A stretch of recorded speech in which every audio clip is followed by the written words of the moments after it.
Next topic है the fears of the people, लोगों का डर। क्या डर था, इसके बारे में हम लोग डिस्कस करेंगे। ये जो हमारा टॉपिक है, ये टॉपिक हमारा चल रहा है जो कि मेन टॉपिक है रेवलियन इन द फॉरेस्ट, मतलब जंगल के लोगों ने किस तरीके से अंग्रेजों के खिलाफ लड़ाई लड़ा, उसके बारे में हम लोग डिस्कस कर रहे हैं। जिसके अंदर हम लोग डिस्कस कर रहे हैं बस्तर के बारे में, है ना। बस्तर एक जगह है जो कि छत्तीसगढ़ में पड़ता है, ये हम लोग पिछले वाले क्लास में डिस्कस कर चुके हैं। अगला टॉपिक है the fears of the people, मतलब लोगों का डर। देखा जाए इसमें क्या लिखा हुआ है, बड़ा इंपॉर्टेंट टॉपिक है, तो इसको ध्यान से समझिएगा।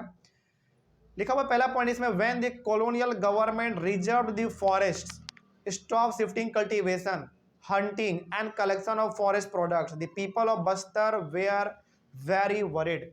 यहां तक हम लोग इस चैप्टर में डिस्कस कर चुके थे कि अंग्रेजों ने फॉरेस्ट को रिजर्व कर दिया था, मतलब बिना परमिशन का कोई इसमें जा नहीं सकता था, रिजर्व था।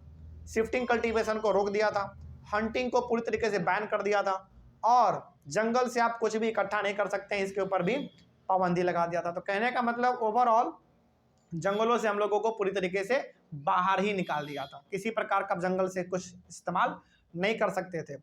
इन सब चीजों से सबसे ज्यादा यदि गुस्सा किसी को आया तो वो बस्तर के लोगों को आया, ठीक है ना, क्योंकि उनका जीवन ही पूरी तरीके से जंगलों पे टिका हुआ था। तो उनको लगा कि यार इतना सब कुछ हो जाएगा तो हमारा घर परिवार कैसे चलेगा, है ना। खैर आगे, some villagers were allowed to stay in the reserve forest on the condition that they had to work free for the forest department in cutting and transplanting trees and protecting the forest from fires। कुछ लोगों को reserve forest में भी रहने का अधिकार दिया गया अंग्रेजों के द्वारा, लेकिन एक शर्त पर। शर्त यह था कि तुम अंग्रेजों के लिए क्या करोगे, फॉरेस्ट डिपार्टमेंट में काम करोगे, मतलब पेड़ काटना, पेड़ लगाना, जंगलों का देखरेख करना, जंगल में आग लग जाए तो उससे बचाना जंगल को।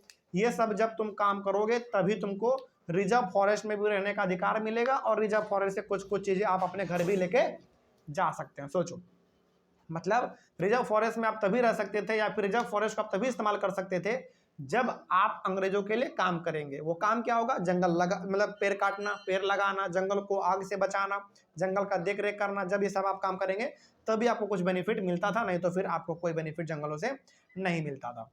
आगे, the people of Bastar suffering from increase land rents and demand for free labour and goods by colonial government. यहां तक कि अंग्रेजों ने आम आदमी के पास जो जमीन था उसका रेंट भी बढ़ा दिया था। सोचो, एक तो आप जंगल का इस्तेमाल नहीं करने दे रहे हैं, दूसरा जो जमीन है आम आदमी के पास उसका आप रेंट बढ़ा दे रहे हैं। तो डबल गुस्सा हो गया लोगों के बीच में, मतलब लोग डबल गुस्से हो गए। उसके साथ ही साथ इनसे और ये बोला गया कि आप हमारे लिए फ्री काम करो। सोचो, यहाँ तक कि आपके घरों में जो खाने पीने का अनाज होता है जो आप खेतों में उगाते हैं वो भी हम लोगों को दो। मतलब एक तरीके से लोगों का जो गुस्सा था ना वो पीक पे था। जरा सोचो, आप इमेजिन करो कि पहली बात तो आपने जंगल से निकाला, दूसरी बात दूसरी बात आपने पूरा नियम कानून लगा दिया है, आप इनको किसी प्रकार से जंगल में एंटर होने दे नहीं रहे हैं। दूसरा बात, इनके रेंट, जो लैंड का रेंट था, मतलब जमीन का जो रेंट था वो आपने बढ़ा दिया। साथ ही साथ आप इनको फोर्स कर रहे हो कि आप हमारे लिए फ्री में काम करो, तो ये तो नहीं चलने वाला है। तो समस्या थोड़ा सा गंभीर था, मतलब गुस्सा जो था लोगों के अंदर पूरा भरा हुआ था। ठीक है, आगे, due to this the terrible famines came in 1899 से लेकर 1900 एंड अगेन इन 1907 एंड 1908। चूंकि किसी भी प्रकार का खेती अब हो नहीं पा रहा था, खेती इसलिए नहीं हो पा रहा था क्योंकि अंग्रेजों ने जमीन का जो रेंट था ना वो बहुत बढ़ा दिया था। लोग रेंट देने में ही परेशान था, जिसके वजह से इन लोगों के पास कुछ रुपया बचता ही नहीं था कि खेतों में इसको लगा सके और अनाज उपजा सके। और जब अनाज उपजा ही नहीं तो भारत में उस समय पर भुखमरी आ गया। फेमिन का मतलब क्या होता है, भुखमरी होता है। खेतों में अनाज था ही नहीं, लोगों के पास घरों में अनाज पहुंचा ही नहीं खाने के लिए। ठीक है, वो कब, 1899 और 1900 के बीच में, 1900 के बीच में, और 1907 और 1908 के बीच में इंडिया में भुखमरी आया था। इस भुखमरी के पीछे का कारण क्या था, कारण ये था कि अंग्रेजों ने जो लैंड का रेंट था उसको बढ़ा दिया था, जिसके वजह से लोग रेंट देने में ही परेशान थे, उनके पास कुछ रुपया बचता ही नहीं था, जिसके वजह से वो खेती कर पाए। समझ रहे बात को, ये कारण था। ठीक है, आगे, now people begin to gather and discuss this issues in their village councils, in bazaars and at festivals. अब इनसे सबसे ज्यादा समस्या किसको था, गांव के लोगों को। अंग्रेजों को तो फायदा ही था, उनको तो किसी हाल में रेंट मिल जाना चाहिए, लोगों को समस्या था। तो लोग इन सारे चीजों को डिस्कस करते थे, कहां पर, गांव। विलेज काउंसिल का मतलब हो गया गांव में इकट्ठा होकर कहीं एक जगह पर, बाजार में, फेस्टिवल में, त्यौहार में मिले तो इसको डिस्कस कर रहे हैं, कहने का मतलब अलग अलग जगहों पर जहां इनको समय मिल रहा है, जहां पे 4-5 लोग 10-15 लोग मिल जा रहे हैं, वहीं पे इशू को ये लोग डिस्कस कर रहे हैं, है ना, कि ये समस्या है, इससे दूर कैसे निकला जाए, है ना, इसका हल क्या होगा, ये लोग पूरा डिस्कस अपना करते थे। उसके बाद in 1910 mango boughs, a lump of earth, chillies and arrows began circulating between villages. एक बात ध्यान रखिएगा, उस समय पर 1910 के आसपास का बात हम बता रहे हैं, उस समय पे these were actually messages to invite the villagers to rebel against the British. देखो ये बहुत इंपॉर्टेंट पॉइंट यहाँ पे लिखा हुआ है कि मैंगो बाउज का मतलब हो गया आम का एक डंडी, आम का पेड़ का जो डंडी होता है ना, टहनी आप बोल लो, मोटा वाला टहनी, आम के पेड़ का टहनी। फिर से लंप ऑफ अर्थ का मतलब है मिट्टी का ढेला, बड़ा बड़ा चट्टान टाइप। चिलीज मतलब मिर्च। उसी प्रकार से आपका एरो, एरो मतलब वो जो साइन होता है ना एरो का, वो, ये सब चीज उस समय पे इस्तेमाल किया जाता था लोगों को मैसेज देने के लिए। मैसेज क्या होता था कि भैया तैयार हो जाओ, अंग्रेजों के खिलाफ लड़ाई लड़ना है। सोचो, मतलब आज यदि हम लोग यदि किसी को मैसेज करते हैं तो किस पे करते हैं, या तो फोन करते हैं, या तो व्हाट्सअप करते हैं, कुछ भी करते हैं हम लोग। लेकिन उस समय पे लोगों को बिना बताए मैसेज देने का क्या तरीका था? बिना बताए मैसेज देने का तरीका यह था कि कोई भी आदमी यदि सड़क के बगल से या फिर सड़क से आम का बहुत बड़ा टहनी लेके पार हो रहा है, इसका मतलब समझ जाओ कि वो कुछ ना कुछ मैसेज देना चाह रहा है। मिट्टी का ढेला लेके चल रहा है थोड़ा ठोस टाइप, तो वो समझ जाओ कुछ ना कुछ मैसेज देना चाह रहा है। मिर्च हो गया, फिर से आपका एरो हो गया, ये सब साइन था लोगों को मैसेज देने का कि अंग्रेजों के खिलाफ लड़ाई लड़ने के लिए तैयार हो जाओ। सोचो, ये उस समय पे मैसेज देने का तरीका था। अच्छा, आपके मन में अब सवाल आ रहा होगा कि सर बोल भी तो सकते थे जा जाके, ये लोग ये सिंबल का इस्तेमाल क्यों कर रहे हैं? इसलिए कर रहे हैं क्योंकि अंग्रेजों को पता ना चले, और बोलेंगे तो हो सकता है अंग्रेजों को पता चल जाए, और अंग्रेजों को जब पता चलेगा कि हमारे खिलाफ साजिश चल रहा है तो क्या अंग्रेज चुप बैठेगा? बहुत गंदा मार मारेगा। इसीलिए ये लोग, खास करके हम इंडियंस लोग क्या करते थे, अलग अलग सिंबल्स का इस्तेमाल करते थे। आम के पेड़ का जो टहनी हो गया उसका इस्तेमाल कर रहे हैं, चिली मिर्च का इस्तेमाल कर रहे हैं, फिर से एरो का इस्तेमाल कर रहे हैं, ताकि लोगों को मैसेज दिया जा सके। ठीक है, ये सब मैसेज देने का तरीका था उस समय पर। एवरी विलेज, आपको अजीब लग रहा होगा ना सुन के, ये सब चीज सुन के, लेकिन ये तरीका था उस समय पे लोगों को सीक्रेटली बताने का। ठीक है ना, आगे every village contributed something to the rebellion expenses. हर गांव का आदमी ये कोशिश करता था कि अंग्रेजों के खिलाफ लड़ाई लड़ने में जो भी खर्चा आएगा वो थोड़ा बहुत हम अपने घर से भी दे दें। कहने का मतलब हुआ जितना आप सक्षम हैं उतना मदद करिए लड़ाई लड़ने में, जितना आप कर सकते हो उतना करिए, सिंपल सा बात है। तो हर गांव का आदमी यही कोशिश करता था कि अपने तरफ से भी लड़ाई में कुछ दिया जाए, है ना। जैसे किसी के पास अनाज है तो अनाज दे दिया, किसी के पास मान लीजिए जाड़े के समय में शरीर को सेकने के लिए लकड़ी है तो लकड़ी दे दिया। इस प्रकार का चीज हर गांव वाला आदमी ये करता था।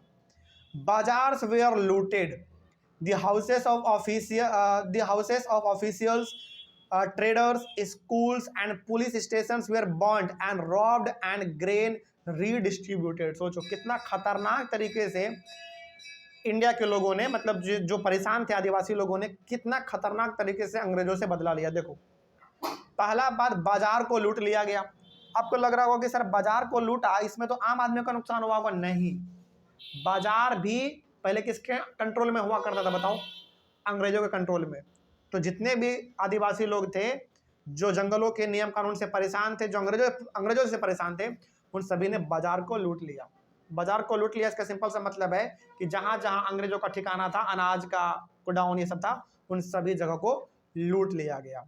ब्रिटिश के जो बड़े बड़े ऑफिसर थे उनके घरों को, जो बड़े बड़े ट्रेडर थे जिनके जो अनाज अपने यहाँ पे इकट्ठा करके रखे हुए हैं, गरीबों को खाने के लिए नहीं मिल रहा है और महंगे दाम में बेच रहे हैं, ऐसे ट्रेडर्स को, सरकारी स्कूल को, पुलिस स्टेशन को आग लगा दिया गया। सोचो, और जो अनाज था सरकार के पास, मतलब अंग्रेजों के पास गोडाउन में, उन सभी को लेके अपने आपस में उन्होंने बांट लिया।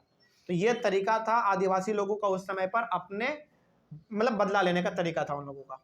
ठीक है, इस बात को आप ध्यान में रखेंगे। उसके बाद the British send troops to suppress the rebellion.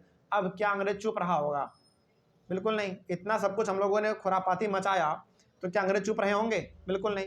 इन्होंने अपने ट्रूप्स को भेजा। ट्रूप्स का मतलब हमेशा गोली बंदूक बारूद मत समझना, ट्रूप्स का मतलब आर्मी भी होता है। समझ रहे हैं? जैसे कई बार हम लोग ट्रूप समझते हैं ना, ट्रूप का मतलब वही एकदम पूरा गोला बंदूक बारूद ऐसा मशीन गन ये सब नहीं। ट्रूप्स का मतलब आर्मी भी होता है, मतलब सिपाहियों को उन्होंने भेजा कि भैया देखो इतना ज़्यादा हंगामा क्यों हो रहा है, तो मामला को शांत करवाया गया। The Adivasi leaders tried to negotiate, but the British surrendered their camps and fired upon them. Sorry, surrendered नहीं है, my mistake, surrounded their camps and fired upon them. आदिवासी लोगों ने कोशिश किया कि मिल के बैठ के बातचीत कर लेते हैं, काम निपटा लेंगे, लेकिन अंग्रेजों ने बोला कि नहीं, तुमने हमारा बहुत नुकसान किया है तो हम भी तुम्हारा नुकसान करेंगे। पूरे आदिवासी के गांव को घेर लिया अंग्रेजों ने अपने आर्मी के हिसाब से, सभी के ऊपर गोली चलवा दिया। सोचो, मतलब हम लोगों ने क्या किया, उनके अनाजों को लूटा, बाजार को लूटा, पुलिस स्टेशन को आग लगाया, लेकिन हम लोगों ने किसी आदमी को जान से नहीं मारा। उन्होंने क्या किया, गुस्से में आया, आदिवासी लोगों के पूरे गांव को घेर लिया, मतलब अंग्रेजों के सिपाहियों ने, और पूरी तरीके से गोली चलवा दिया। सोचो कितने लोग मारे गए होंगे, बहुत खतरनाक तरीके से ये सब चीज हो रहा था। After that, they marched through the villages and punishing those who had taken part in the rebellion. इसके बावजूद जो बच गया, गांव-गांव जाता था अंग्रेज का ऑफिसर और पूछता था कि तुम भी थे शामिल, तुम भी थे। मान लो कोई बोल दिया कि हाँ ये भी शामिल था, उनको और बंदा मार मारो। कहने का मतलब पहले गोली चलवाया, उसके बाद लगा कि जो बच गया उसको भी कैसे छोड़ेंगे, वहां गया उसको भी वहां पे जाके पीटा। तो किसी तरीके से अंग्रेजों ने हम लोगों को बख्शा नहीं है, बहुत गंदा मार मारा हम लोगों को। ठीक है, आगे ये हो गया। उसके बाद फिर most villages were deserted because people fled into the jungle. सोचो कितना गंभीर बात इस पॉइंट में लिखा हुआ है, बहुत सारे गांव तो खाली हो गया, बंजर बन गया। क्यों? क्योंकि सारे लोग गांव को छोड़कर जंगल भाग गए डर के मारे। सोचो इतना खतरनाक खौफ था जंगल अंग्रेजों का उस समय पर, पीटते ही थे बहुत खतरनाक तरीके से। समझ रहे हो बात को? तो बहुत सारे गांव का गांव पूरा खाली हो गया। It took 3 months for the British to regain control. अंग्रेजों को 3 महीना लग गया दोबारा सब चीज ठीक करने में, दोबारा अपना पावर इस्टेब्लिश करने में 3 महीना समय लग गया। सोचो तो कितने बड़े लेवल पे हम लोगों ने अंग्रेजों का नुकसान किया था, और वो किस तरीके से हम लोगों को ढूंढ ढूंढ के मार रहा था। ठीक है, तो 3 महीना समय लग गया संभलने में। आगे, the story of the forest and people of Bastar do not end there. जो कहानी था, मतलब जो बस्तर का जो पूरा कहानी था वहाँ के लोगों का, ये यहीं पे ख़त्म नहीं हुआ। बाद में भी हिस्ट्री में भी इसको और ज़्यादा जिक्र किया गया है, लेकिन आपके बुक में फ़िलहाल अभी इतना ही है। ठीक है, आगे एक पॉइंट है और है लास्ट। उसके बाद, after independence the same practice of keeping people out of the forest and reserving them for industrial use continued. हमारे देश जब, मतलब भारत को जब आज़ादी मिला, उसके बाद भी अंग्रेजों का जो कंट्रोल था जंगलों पर वो बरकरार रहा, वो ख़त्म नहीं हुआ। ठीक है, और काफ़ी लंबे समय तक ये चीज़ चला था। इस तरीके से हमारा ये टॉपिक भी कंप्लीट होता है। नेक्स्ट टॉपिक है फॉरेस्ट ट्रांसफॉर्मेशंस इन जावा, जिसको हम लोग अपने अगले वाले क्लास में डिस्कस करेंगे। तो मिलते हैं हम लोग अपने अगले क्लास में। Thank you very much.